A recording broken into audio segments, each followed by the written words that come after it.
오늘은 9월 18일 수요일입니다. 중보는 다른 사람을 위한 것입니다. 중보는 다른 사람을 위한 것입니다. 라는 제목입니다. 말씀은 히브리서 7장 25절 말씀입니다.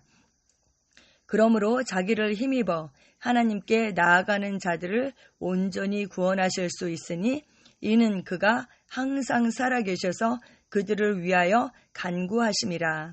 아멘. 네, 그 위에 24절부터 읽어드리면요. 예수는 영원히 계심으로 그 제사장 직분도 갈리지 아니하느니라. 그러므로 자기를 힘입어 하나님께 나아가는 자들을 온전히 구원하실 수 있으니 이는 그가 항상 살아계셔서 그들을 위하여 간구하심이라. 네, 이렇게 말씀하고 있습니다. 중보는 두 사람 혹은 그 이상의 대상자들 사이에 서 있는 것을 포함합니다. 다른 사람이 어떤 곤경이나 자신이 필요한 도움에 대한 인지가 없더라도 그 사람을 대신하여 사건을 맡아 변론하는 것입니다. 예를 들어 아직 거듭나지 않은 사람을 위해 중보할 때 그들은 자신의 영적 상태나 구원의 필요성에 대해 모르고 있을 수도 있습니다. 이런 경우 당신은 그들을 대신하여 하나님께 이유를 제시하고 있는 것입니다. 당신은 주님께 그 사람들의 그 자신의 영적 상태에 대한 그들의 무지와 부족한 이해를 가지고 나가는 것입니다. 하나님께서 요나에게 느느웨 사람들을 어떻게 묘사하셨는지 생각해 보십시오. 그들은 무엇이 옳고 그른지 몰랐습니다. 그러나 하나님께서는 그들에게 요나를 보내셔서 말씀을 전파하고 그들을 악함으로부터 회개하도록 하셨습니다. 놀랍게도 왕부터 일반 백성에 이르기까지 느느웨 사람들은 요나의 메시지를 심령으로 받았고 진심으로 회개하며 애도와 회개의 표현으로 금식하고 베옷을 입었습니다. 그들의 이런 단체적인 회개는 하나님을 감동시켰습니다. 하나님께서는 요나 4장 11절에서 니느웨를 살려주시고 그들에 대한 하나님의 긍휼함을 설명해 주셨습니다. 오른손과 왼손을 분간하지 못하는 자가 12만 명이 넘고 또 많은 가축이 있는 저 큰 도시 니느웨를 내가 아껴야 하지 아니하겠느냐. 네, 아멘. 중보 기도에 대해서 말씀하고 계세요. 중보는 그 두 사람 혹은 그 이상의 그 대상자들 그 사이에 서 있는 것이다. 그 사람들과 그 하나님 사이에 서 있는 것이죠. 제가 며칠 전에도 말씀드렸잖아요. 그 하나님께서 에스겔을 데리고 골짜기로 가셨거든요. 거기에서 그 마른 뼈들, 죽은 그 마른 뼈들에게 그 하나님의 말씀을 대언하라 이렇게 얘기했어요. 그 골짜기가 바로 갈라진 틈이거든요. 그래서 중보기도는 사실 갈라진 그 틈에 서서 하는 기도입니다.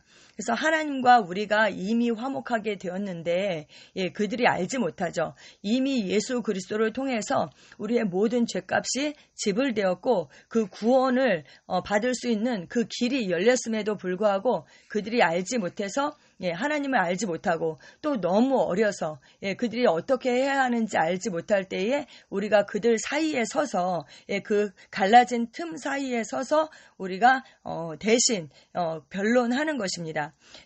여기 요나 이야기가 나와 있어요. 요나에게 하나님 말씀을 주셨죠. 그래서 요나가 그 하나님의 말씀을 받아서 물론 자기는 원치 않았지만 가서 대언을 했습니다. 40일이 지나면 이 니느웨 성이 무너질 것이다. 이렇게 선포했을 때 그 성은 사실 큰 성이어서 3일 길을 돌아야 하는데 그 요나는 하루밖에 안 했거든요. 그래서 하루만 그렇게 선포했음에도 불구하고 그 왕부터 시작해서 다 굵은 베옷을 입고 그렇게 금식하면서 짐승까지 금식하면서 회개했습니다. 그때 하나님께서 그들을 니느웨 성을 구원하시는 그런 역사가 있었습니다. 그런데 안타까운 것은 그 요나는 그 하나님의 마음을 가지고 중보한 것은 아니었어요. 그냥 하나님의 말씀을 받아서 있는 그대로 선포했을 뿐입니다. 그런데 그 하나님의 말씀의 능력이 있기 때문에 그것을 그대로 대언했을 때에 그들이 회개하는 역사가 있었죠. 그런데 정말 하나님의 마음을 알았더라면 더 좋았겠죠. 그런데 하나님의 마음을 알지 못하고 박넝쿨, 하루 있다가 없어지는 그 박넝쿨에 대한 마음은 뭐 너무나도 간절했지만 그 넝쿨이 없어지자 하나님께 불평했잖아요. 그래서 하나님께서 좌우를 분간하지 못하는 자가 12만 명이나 넘고 많은 가축이 있는 이 큰 도시를 내가 아끼는 것이 당연하지 않느냐 이렇게 말씀하셨습니다. 그런데 우리는 이때 요나는 그 성령이 임해서 일시적으로 그렇게 하나님 앞에 쓰임 받은 것이지만 우리는 어떻습니까? 그리스도의 마음과 생각을 가진 자들입니다. 그리스도의 영이 우리 안에 계시고, 그렇죠. 우리의 영은 조합하여 한 영이 되었습니다. 그리고 우리가 그리스도의 마음과 생각을 가졌다. 예, 성경은 그렇게 말씀하고 있습니다. 그래서 우리는 요나와 같지 않고 그리스도의 마음을 가지고 그 갈라진 그 틈 사이에 서서 우리가 중보할 수 있습니다. 아멘. 마찬가지로 우리가 죄인을 위해 기도할 때 우리는 하나님께 그들이 자신의 상황과 구원의 필요성을 이해하지 못한다고 말씀드리는 것입니다. 우리는 그들이 죄로 인해 하나님의 심판을 받아야 한다는 것은 알지만 그들을 위한 예수님의 희생을 근거로 변론합니다. 구원은 이미 예수님을 통해 가능해졌기 때문입니다. 우리는 그들을 구원해달라고 하나님을 설득하는 것이 아닙니다. 네, 하나님을 설득하는 것이 아니다. 이렇게 얘기했어요. 구원해달라고. 왜냐하면 이미 그 구원의 길이 열렸습니다. 모든 사람이 구원을 받고 진리를 아는 데 이루는 것, 그것이 하나님의 뜻이고 그 길이 열렸습니다. 그래서 그가 선택하면 되는 것이거든요. 하나님이 구원을 안 하시는 게 아니잖아요. 그래서 그가 선택할 수 있도록, 그래서 추수와 일꾼을 보내주셔서 그에게 복음을 전하게 해달라, 이렇게 우리가 기도해야 하고, 그리고 상황을 조성해 주기를 기도해야 한다. 주님께 그들이 이 구원을 받아들일 수 있는 상황을 조성해 주기를 구하는 것입니다. 그리고 우리가 어떻게 해야 돼요? 그 복음을 받지 못하는 것, 그리고 모든 문제의 그 배후에는 사실 그 역사는 그 어둠의 영, 사단의 영이 있는 것이죠. 그래서 우리가 예수님의 그 자리에 서서 우리가 배후에 역사하는 영을 결박하고 묶고 이렇게 파쇄해야 하는 것입니다. 그리고 쫓아버려야 하는 것이죠. 우리가 그들이 너무나도 연약해서 아니면 정말 마른 뼈와 같이 죽어있기 때문에, 영적으로 죽어있기 때문에 할 수 없기 때문에 우리가 그들을 대신해서 하는 것입니다. 예수님의 피는 이미 모든 사람을 위해서 흘려졌습니다. 그래서 그 피, 그 예수님의 희생을 근거로 우리가 변론하고 이미 죄값은 지불되었습니다. 그것을 우리가 진리의 근거에서 변론하고, 그리고 예수 그리스도의 그 보혈의 능력을 요청한다. 우리가 이렇게 담대히 나아가면서 우리가 중보해야 하는 것입니다. 이러한 종류의 중보는 구원받지 못한 사람들뿐만 아니라 이미 그리스도인이 되었지만 여전히 무지하거나 믿음에 관해 어려움을 겪고 있는 사람들까지 포함합니다. 그렇죠. 구원받지 못한 사람들, 그들은 기도할 수 없죠. 하지만 이미 예수님을 영접해서 거듭났어도 너무 어리면 스스로 설 수 없잖아요. 그래서 우리가 그 어려움을 겪고 있는 분들, 그리고 너무 신앙적으로 어린 분들, 이런 분들을 위해서 우리가 기도해야 하는 것입니다. 중보는 다른 사람을 위해 이타적으로 기도하는 것입니다. 하나님 앞에서 그들이 자신의 필요를 인지하든 모르든 상관없이 그들에 대해 기도로 지지하는 것입니다. 아멘, 아멘, 아멘. 그 새로운 피조물 이렇게 새롭게 하소서 그걸 보잖아요. 그러면 저는 요즘 잘 보지는 않지만 가끔 이렇게 유튜브에 뜨는 것을 보게 되면 그들이 많은 문제 가운데 그 하나님을 만나고 그들의 삶이 완전히 변화되고 그런 간증들을 우리가 듣게 되죠. 그런데 보면은 항상 그 배후에 누가 있느냐? 그들을 위해서 기도했던 누군가가 있습니다. 우리가 그냥 어느 날 갑자기 영혼 구원되는 것이 아니라 항상 그 영혼을 품고 기도했던 누군가가 있는 것이죠. 우리가 바로 그 한 사람 아버지의 마음과 사랑을 가지고 영혼을 품고 기도하는 바로 그 사람이 되어야 하겠습니다.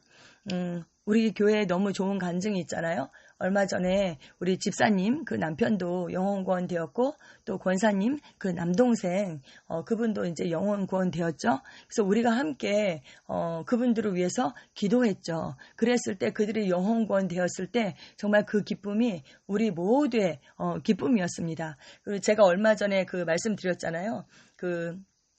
그죠? 그 9월 12일자 그 말씀의 실제인데요. 주께서 말씀을 주시니 그것을 전파하는 자들의 무리가 컸도다. 근데 그 무리가 여자들의 무리였잖아요. 그들이 소식을 공포했어요. 근데 그 소식은 어떤 소식이냐? 예, 전쟁에서 이겼다라는 거죠. 주님께서 승리하셨습니다. 그 전쟁을 공포했을 때 어떻게 했어요? 집에 있던 여자들도 탈취물을 그 전리품을 나누어 가졌다. 이렇게 말씀하고 있습니다. 우리가 누군가를 위해서 기도할 때 선교지에 나가서 있는 선교사님들, 그렇죠? 우리가 그들을 위해서 기도로 후원하고 물질로 후원하죠. 그들의 승리가 바로 우리의 승리인 것입니다. 그리고 영혼 구원을 위해서 우리가 기도했을 때 정말 그 한 영혼을 구원하지 못하도록 배후에 역사하는 영이 얼마나 커요? 우리 권사님도 그 영혼 구원하러 가는 그 바로 전날 교통사고가 났잖아요. 그렇게 방해하는 영이 있는 거죠. 우리가 그것을 대적하면서 함께 중보했을 때, 그 영혼 구원되었을 때 정말 너무나 기쁘고, 그리고 그 전리품을, 그 승리를 우리도 나누게 되는 것입니다. 예, 그렇습니다. 그래서 우리가 항상 그 아버지의 마음을 가지고 요나처럼 하는 것이 아니라 정말 더 성숙한 그런 모습으로 우리가 중보해야 하겠습니다. 아멘. 네, 오늘 그 참고 성경이요. 디모데전서 2장 1절에서 4절 말씀이 있습니다. 그러므로 내가 첫째로 권하노니 모든 사람을 위하여 간구와 기도와 도고와 감사를 하되 임금들과 높은 지위에 있는 모든 사람을 위하여 하라. 이는 우리가 모든 경건과 단정함으로 고요하고 평안한 생활을 하려 함이라. 이것이 우리 구주 하나님 앞에 선하시고 받으실 만한 것이니 하나님은 모든 사람이 구원을 받으며 진리를 아는데 이르기를 원하시느니라. 아멘, 아멘. 네. 여기에서 다른 사람을 위해서 기도하는 것, 특별히 높은 지위에 있는 그 사람들을 위해서 기도하는 것, 그것이 하나님 앞에 선하고 받으실 만한 것이다. 예, 그렇게 말씀하고 있습니다. 하나님의 기뻐하시는 뜻인 것입니다. 아멘. 그러니까 우리도 당연히 그 기뻐하는 뜻을 행해야 하겠죠. 네, 그리고 로마서 8장 26, 27절입니다. 이와 같이 성령도 우리의 연약함을 도우시나니 우리는 마땅히 기도할 바를 알지 못하나 오직 성령이 말할 수 없는 탄식으로 우리를 위하여 친히 간구하시느니라. 마음을 살피시는 이가 성령의 생각을 아시나니 이는 성령이 하나님의 뜻대로 성도를 위하여 간구하심이니라. 아멘. 네, 성령님께서 우리는 어떻게 기도해야 할지 알지 못하지만 성령님께서 그 말할 수 없는 탄식으로 우리를 위하여 간구하신다. 그렇게 말씀하십니다. 그래서 여러분, 최고의 중보기도는 바로 방언기도인 것입니다. 그래서 방언기도로 어떤 영혼을 위해서 중보를 시작해요. 그러면 나중에 더 깊이 기도하면 어떻게 돼요? 정말 그 깊은 탄식으로, 신음으로, 그 기도할 때까지 우리가 기도하는 거죠. 예, 그렇게 기도하게 되고 그러면 이제 우리가 기도하는 게 씨가 뿌려지는 것이잖아요. 그럼 씨가 뿌려지면 이제 생명이 그 정자와 난자가 딱 만나면 생명이 이제 잉태하게 되잖아요. 그러면 씨가 뿌려져서 생명이 이제 탄생하는 것이고 그리고 점점 자라서 완전히 정말 그 출산할 때까지 우리가 기도하는 것이죠. 근데 출산하기 전에 뭐가 있어요? 예, 그 산통이 있잖아요. 산통이 있죠. 그런데 그 산통을 정말 싸우고 그리고 나서 출산을 하게 되잖아요. 그래서 우리가 어떤 누군가를 위해서 기도할 때 어떤 문제를 대신해서 그들이 정말 해결할 수 없는 문제 가운데 있을 때 우리가 함께 기도하잖아요. 그러면 정말 그 출산할 때까지 우리가 그렇게 함께 기도하는 것입니다. 그런데 방언기도가 최고의 중보기도다. 예, 이렇게 말씀하고 있습니다. 우리 깊은 신음으로 그렇게 기도할 때까지 우리 기도합니다. 그리고 골로새서 4장 3절 말씀. 또한 우리를 위하여 기도하되 하나님이 전도할 문을 우리에게 열어주사 그리스도의 비밀을 말하게 하시기를 구하라. 내가 이 일 때문에 매임을 당하였노라. 네, 사도 바울이 얼마나 기도의 사람이었어요. 말씀의 사람이었어요. 그런데 너희는 우리를 위해서 이렇게 기도하라. 그렇게 요청하고 있어요. 그래서 우리가 혼자서 설 수 있는 사람이 없는 것입니다. 이게 다 영적인 일들이 밖으로 드러나는 거기 때문에 우리가 함께 기도해야 하는 것입니다. 그래서 전도할 문을 우리에게 열어달라. 그렇게 기도하라고 요청하고 있습니다. 또 사도 바울이 이제 서신서를 보면 내가 너희를 위하여 항상 하나님께 감사한다. 예, 기도한 것이죠. 그들을 위해서. 고린도 교회에도 그렇게 얘기했고, 그리고 다른 교회에 대해서 서신서를 쓰는 것을 보면 너희를 위해서 기도한다, 너희를 위해서 기도한다, 예, 그렇게 계속 말하고 있죠. 예, 교회를 위해서 사도 바울도 기도했습니다. 왜냐하면 교회를 세워놓고 떠나갔잖아요. 얼마나 기도했겠어요. 그렇죠? 네, 사도 바울도 기도의 사람이었습니다. 그리고 무엇보다도 예수님께서 중보자이십니다. 그러니까 우리는 그와 합하여 한 영이 되었죠. 그분이 하신 일을 우리도 합니다. 그래서 예수님께서 중보하고 계시니까 우리도 그분 안에서 영혼들을 위해서 중보하는 것, 그것을 위해서 우리가 부르심을 받았습니다. 아멘. 기도 함께 하시겠습니다. 사랑하는 아버지, 나는 아직 구원받지 못한 내 세상 안에 있는 사람들을 위해 기도합니다. 그들의 눈과 마음이 열려 예수 그리스도의 복음을 받아들이도록 기도합니다. 주님께서 영광스러운 복음의 빛나는 빛이 그들의 마음에 밝게 빛나도록 환경, 상황, 자원, 사람들을 조정해 주시고 어둠을 물리치며 그들을 하나님의 아들들의 영광스러운 자유 안으로 인도해 주시기를 기도합니다. 예수 이름으로 기도합니다. 아멘.